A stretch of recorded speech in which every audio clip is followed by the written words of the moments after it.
Welcome to the Pro Church Marketing Podcast. I'm John O'Long. I am the founder over at Faithworks. We help churches reach new people, new families in their community with Google Ads, Meta Ads on Facebook and Instagram, and everything in between. And there's a question that we get pretty regularly. We have this conversation a lot about whether or not this church or that church should use Google ads to reach people or Facebook ads to reach people. I'm going to try to say I'm going to say Meta ads, but just know when I'm saying Meta, I'm talking about Facebook and Instagram ads. Because if you run ads on Facebook, you run ads on they're showing up on Instagram. So I may accidentally go back and forth between saying Meta and Facebook, but you know what I'm talking about. Okay, and so that these Meta ads are really polar opposite from the way that Google ads work. Now they are. They're both really good and they both can be effective for your church. And in a perfect world, I would say that you would be doing both types of ads. But there are some pros and cons to each, and which is why they really, can supplement each other. They can really complement each other. And if you can do both, and you know what you're doing, and there's a strategy behind it, then you can really come out well. I think where a lot of people mess up, especially with Meta ads, is just throwing an ad up on Meta and, picking a 20-mile radius of your church and showing a picture of Vacation Bible School. It's just not really going to get that many people. It's going to get you some likes. It's going to get you some views. And if you measure just by that, you'll feel good about it. But if you really start tracking how many people go from the ad to your website to sign up for VBS or whatever the event is, a Sunday morning service, you're probably going to be pretty disappointed because it takes a special recipe to make Meta ads work. And I'll explain a little bit more about that in a second. But right now, let's talk about the difference between the two. And so Meta ads are interest-based. Meta is showing your ads to people based on the interests that you say that you want to reach. So you want to reach people who are interested in this topic and this topic and this topic. And then Meta goes in and says, well, this person has liked these Facebook pages. This person follows these Instagram accounts. They've shared these posts. They've mentioned this in their messenger messages inside of Facebook. And so Facebook's got all this data on you, and they know what you're interested in. They're really good at knowing what you're interested in. So they're going to match up your interests or people's interests with what you have told Facebook that you want to reach, the people's interests that you want to reach, and they're going to start showing it to those people. Now, Google ads, they're intent-based. And Google ads, you pay Google if you're paying out of pocket. You pay Google when people click on your ads. Whereas on Meta, there's a few different ways that you can be charged, but suffice it to say, you're charged based on typically on how many people have seen the ad. So it's not necessarily always conversion based that someone converts into an actual sign up or registration or whatever. So Facebook ads, Meta ads, Instagram ads, they are interest based, and Google ads are intent based. You pay when someone clicks on your ad who is interested. They had some intent to see what it is that you've got to offer, because the way that your Google ads show up to people are when you set up your Google ads, you're going to have to tell Google a list of keywords, and you're going to say, hey, Google, when people type in these phrases, church near me, church in, your city name, fill in the blank, best church in, Baptist church in this city, whatever, all those words and variations, you're going to have to tell Google that. And so your ads are only going to show when people type in some variation of the phrases that you've pointed out. They are intending to find that. So Google's not going to throw your ads. They're not going to interrupt someone's search with your ads. Whereas Meta, you could be watching, cat videos, and they're going to interrupt your news feed based on what they think that you might like to see. So they're really opposite. You've got interest-based and you've got interruption, or you've got interruption and interest-based with Meta, and then you've got the Google ads that are intent-based. So the question comes down to, okay, well, my church can only do one of these, and we're trying to decide, we're going to hire someone to help us with this, or we're going to do it ourselves, but we can only spend money on one of these. Which one should we go with? So I'm going to give you a few pros and cons of each, and they're like with anything. There's pros and cons, and some things to consider. Now, let me just say this: if you can do both, and you can do both strategically, they're going to work really well together. Because with the Google ads, you can get people to your website. Okay, so Google ads are going to lead people to your website, and then Facebook, Instagram, they allow you to install this thing on your website called a pixel. I'll spare you the nerd talk on that, but the pixel allows you to do what every other business and organization does. They do retargeting. So, for example, if you go to Corvette.com on your phone today, well, guess what? You're probably going to start seeing ads for Corvettes when you go on Facebook or Instagram. That's retargeting. They saw that you went to Corvette.com. They know you have a Facebook account. So now Corvette has decided, hey, I want you to show anybody that comes to our website, I want you to show them our ads once they open up Facebook. Same deal. If you can retarget people with another ad on Meta, so they've come to your website, they've shown a little interest in your church. Now you use the pixel to say, hey, they have a Facebook account. Hey, Facebook, when they open up Facebook later today, I want you to show them our ads. And so you've got that retargeting there where Facebook and Instagram are working together with Google. And so you're packing a double punch there. Now, Meta ads on their own, they're going to work great. And there's some pros and cons. They're not going to cost as much. They're not going to cost as much per view. You know, the amount of people that can see your ads for, $10, $15, it's a lot of people. Facebook ads are easier to manage on your own. It's a little more do it yourself, and because everybody's got a little bit of experience with it. And like I said, I don't recommend that you do what everybody else does and just come up with a graphic or a video and slap it on Facebook and say, hey, show this to people who are age 20 to 50 in a 20-mile radius of our church. That's just not going to get you anything but views and maybe a few clicks. But it's not really going to get people to register for an event and stuff like that. And so one of the cons would be to really make them work and get your money's worth. And get people to register for an event, you're going to have a pretty good recipe, a pretty good strategy, and it really should involve that retargeting. So that can get a little more complicated, but there's plenty of YouTube videos that'll show you how to retarget. If you'll just invest a couple of hours one week in learning how to do that right, you'll be fine. The other thing that I would say is it's usually a lot of colder prospects on Facebook and Instagram because they're going to show the ads to as many people as they possibly can because they only get paid when you're only paying them when people see your ads. So it's not going to be quite as targeted and laser focused on the right people as a Google ad. That's why you do the retargeting, so you can warm the audience up and do a better job. But I guarantee you, if you know a plumber or a roofer or any home service business who's run Facebook ads and you ask them, hey, how are your Facebook ads performing? They're going to say, it's terrible, and it's just a bunch of leads that are kicking the tires and don't really, they're not really wanting to hire us, because a lot of leads that you get are in, the case of a church, maybe let's call it prospects, sound a little more spiritual. They're just not going to be as warm. And so they're going to take a lot more follow-up. Now, Google ads are pay per click ads. So if you were a plumber and you're running some Google ads, you're going to pay every time someone clicks on your ad.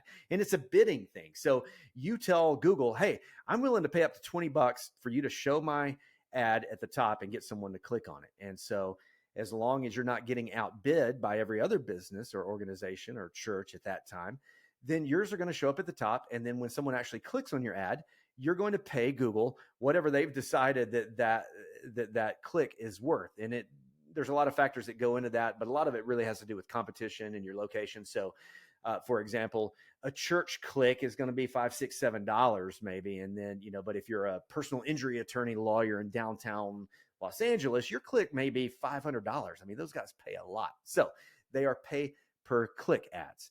Now, here's the biggest pro of Google ads for a church. If your church is a 501c3 and you've got your determination from the IRS, like you are a federally recognized nonprofit, not just by your state, not just the EIN number, but you've got the determination letter from the IRS, you can apply for a grant from Google that will, instead of putting a credit card on file and getting charged out of pocket when somebody clicks on your ad, Google will give you $10,000 every month.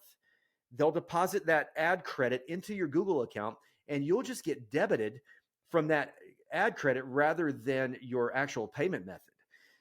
And a side note, don't put, if you do have the grant or get a grant, don't put a payment method on file, even if it prompts you to, because if you put a payment method on file with a grant account, you automatically convert to a paid account and you'll have to start the grant application process over, which is a mess.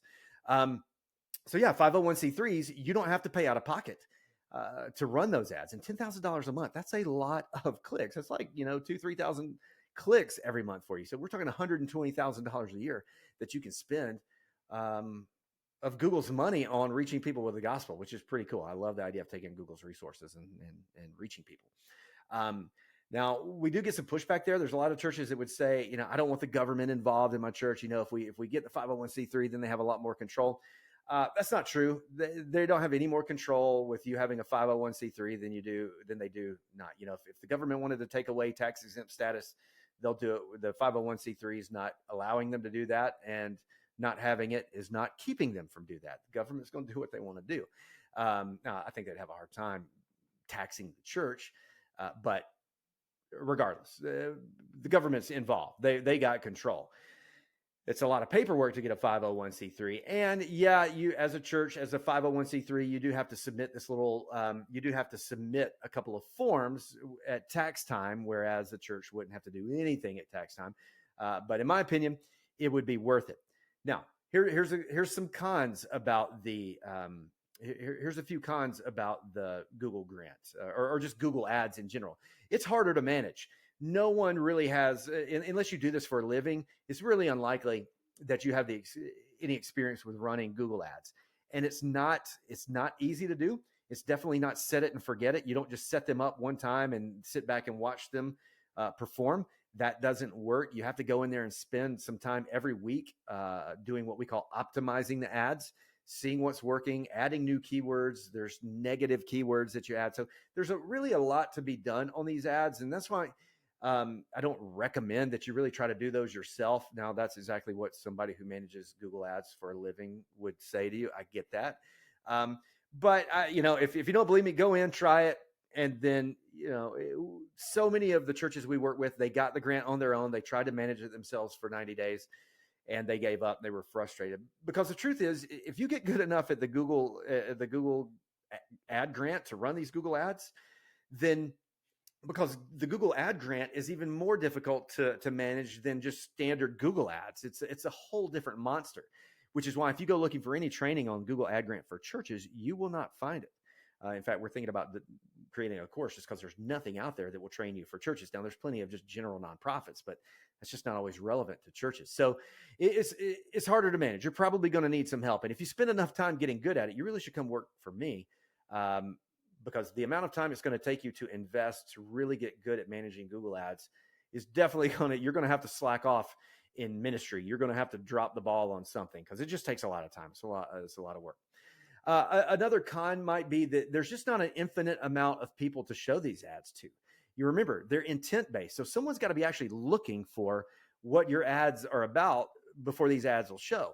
So there's a finite number of people in your city, in your 20-mile radius of your church, who are looking for a church, who are looking for sermon videos, who are looking for a kids ministry. So if you're somewhere like super rural Georgia, out here where I am, and you've got $10,000 a month to spend, there may not be 3,000 clicks to be had. Back in the day, nonprofits would get this grant, and it might be a nonprofit raising money for animals, and they would create irrelevant ads about everything under the sun, getting oil changes just to get people to click on the ads. And then they would click on this oil change ad. They end up at a Humane Society or something website. And so Google has really tightened up on that. And they're watching for that. And so these ads have got to be relevant to what your website's about. And so they're not just going to show in front of thousands and thousands of people. It's going to show in front of people who are actually looking for what you have to offer. Now, the upside of that is that these prospects are going to be warmer because remember, they were looking for what you have to offer. They were looking for a church or a kids ministry or free stuff for their kids to do in the summer. And that's where you really need to get creative with Google ads. Is you can't just say, hey, come to church, because that'll get you 10 clicks a month if you're lucky. So what you've got to do is start, creating ads that are really specific: kids ministry stuff, parenting resources, newcomers guide to your city, things like that. Create those pages on your website and then create ads to direct people there who are looking for that information. So how do you choose which one that your church should do? Again, like I said, do both if you can, but I get it. Not every church can do both. So if I've got to decide, a couple things that I would suggest you look at. One is, what do you have to spend? How much money do you have to spend? If you can spend out of pocket, then, Facebook ads are definitely a good option.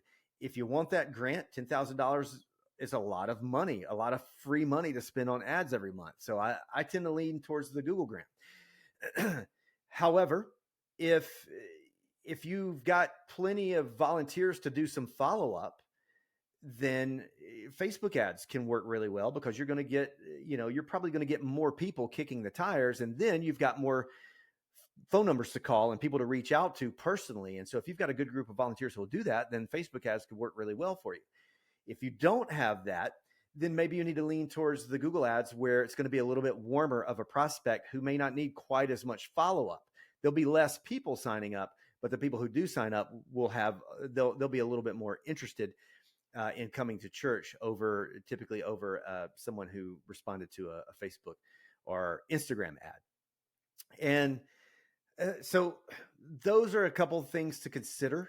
And yeah, I hope that's helpful. If you have any questions, definitely hit me up. You can email me at jono@faithworksmarketing.com, or reach out if you need help. Would love to talk to you, set up a discovery call. And if you're interested in our services over at Faithwork, we love to work with you. But we also love just blessing people and giving information away.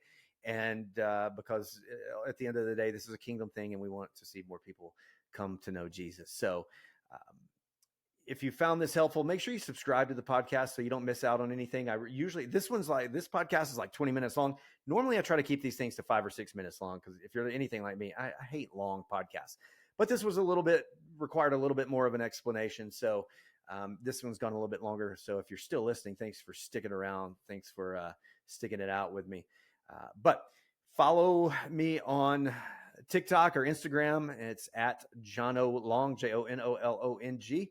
I give out online marketing tips for churches a few times a week. And so, you might find something valuable there. Or you can go to jonolong.com and learn more about me and who I am and what all that Faithworks has to offer your church. Hope you have a great rest of the day. Thanks for listening. Talk to you soon.